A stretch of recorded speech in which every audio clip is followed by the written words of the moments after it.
Hey, I'd like to welcome you to another episode of the Mission Matters Innovation Podcast, your source for all things innovation. My name is Adam Torres. You can follow me on Instagram at AskAdamTorres to keep up with my book releases, book tour schedule, signings, all that other good stuff. Always love to connect with you there. And as always, if you'd like to apply to become a co-author of one of my upcoming books, just head on over to the website, missionmatters.com, and click on Become an Author to apply. All right, so today is a very special reunion 2020 episode. What is that? That's when I bring on a guest I had on the past, and I liked him so much I had to bring him right on back. So today's return guest is Chris Denson, and he is the host over at Innovation Crush Podcast. He's founder at Crush Industries and also author of Crushing the Box, 10 Essential Rules for Breaking Essential Rules. Chris, welcome back to the show. Thank you. I'm surprised you're having me back. Oh, yeah, no, you're not. I don't even want to hear it. And I'm excited to get into today's topic. So what you find interesting in innovation in 2020. But before we go there, I don't want to assume we had a really blessed year last year on the podcast. I don't want to assume that all our new listeners caught your first episode. Why don't you give us an overview of what you're doing over at Crush Industries and your projects? It's funny. I sometimes say I get to be the Anthony Bourdain of innovation, right? And on one hand, I get to travel around the world and talk to really interesting people. We're at almost 250 episodes right now. Wow. I really talk to them. Congratulations. That's amazing, by the way. 250 episodes. Yeah. Awesome. Yeah, I think I may have to retire. So I think people are getting tired of me. I get to almost just people's brains, and learn how they think, why they think, the emotional ups and downs of innovation, as well as the practical business applications. And then, like Anthony Bourdain at the time that he was alive, still had one foot in the kitchen, right? For him, it was opening restaurants and consulting with different venues and things like that. For me, it's working with brands and startups and different organizations to help them uncover their best innovation potential. And, that takes a lot of different shapes and forms. And there might be workshops, talks, projects. It just kind of really runs a good range, which is good for me because I guess I have a little bit of creative and business ADD. So I like to be all over the place, from art to business to government to science. It gets really fun on a day-to-day basis. So let's get into today's topic. So, Chris, what's interesting for you in 2020 as of this moment? I was thinking about that when you said it, and 2020 for me is really like it's a big hit the refresh button, right? A little bit of poetry is 2020. If you take it from what's an eye doctor's name, an ophthalmologist, it's seeing clearly, right? And I think unlike most New Year's. This one is kind of like, the future's supposed to be here, right? Like every movie from the 80s and 90s taught us that there was going to be so many amazing things, and we planted a lot of really good seeds, and I'm excited to see those seeds grow in terms of what possibility is. And so what used to be sort of, future forward thinking or super imaginative is very much practical right now. And so, now is just kind of honing down on the how we get there and what we do with the tools and tricks and technologies that are at our fingertips. So, things like 5G, right? Sorry, go ahead if you have a question. What kind of trends are you seeing right now that are kind of like piquing your interest? Because I know you're, like you said, you have that want to go out there and you're always exploring. What kind of trends are you seeing where you're like, I didn't see that coming. This is interesting. I didn't really see the artificial intelligence wars, the thought wars, I'll call them, coming. I think on another level, AI has been here for a very long time. And so I think now that it's becoming a little bit more of an industry buzzword, or we're seeing it pop up in the tools that we use every day, Amazon Alexa, Google Home, what have you, if this, then that, like all these different things that kind of do work for us. It's scary and exciting that the world is changing in that way. I'm also excited about mobility, and the things that are happening in that space. We were joking before we started about flying cars are supposed to be here. But, Uber Elevates has been doing a conference for the past 3 years about how air travel is going to change and become a little bit more individualized and who are the players in that space that are actually designing these things? Where is it being tested? You know, and we saw in the Middle East, in Dubai, they were testing flying taxis. So, you know, these things that we thought were like the Jetsons era are kind of becoming, you know, really real things in our daily lives. I love it. It's exciting to me. I wake up and I'm like, all right, what's next? I feel like I'm going to turn on Cheddar News and something new comes up every day, and I'm like, what? We're doing that already? Yeah, That's cool. it's hard to keep up, right?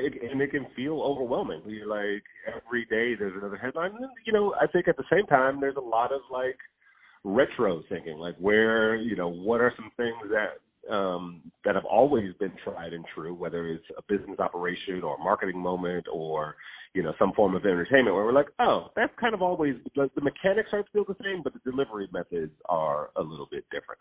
So, you know, you're absolutely right. And sort of like, like you get like multiple emotions on any given day about things that are happening in the world. What kind of projects or things you got coming up in 2020? So what's on your agenda so far? Oh man, I'm doing a lot of speaking. I know you stay busy. Yeah, you know, upcoming, or depending on when your listeners hear this, I'll be hosting the South by Southwest Innovation Awards. So that's going to be really fun. I'll be in Austin.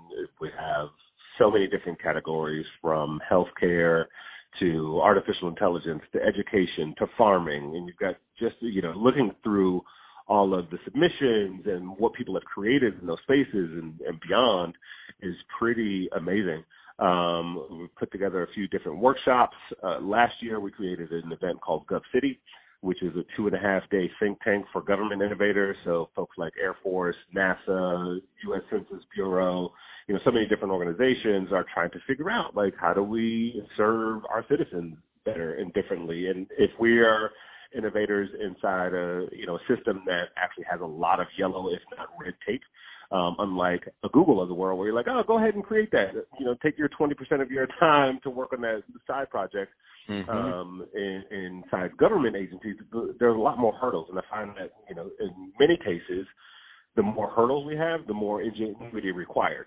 And so that's a really exciting one. We're going to be doing that again at South by this year.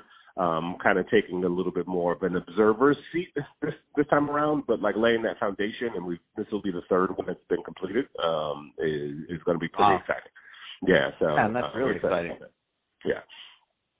And then also, I guess one last thing, which I find really interesting. We have a joint partnership with Fast Company. So, you know, the last Friday of every month, I do an episode where I sit down with an editor from Fast Company, and just it's a little bit more topic of interest rather than my normal sort of evergreen conversations. And we just launched a branded podcast for McKinsey and Company.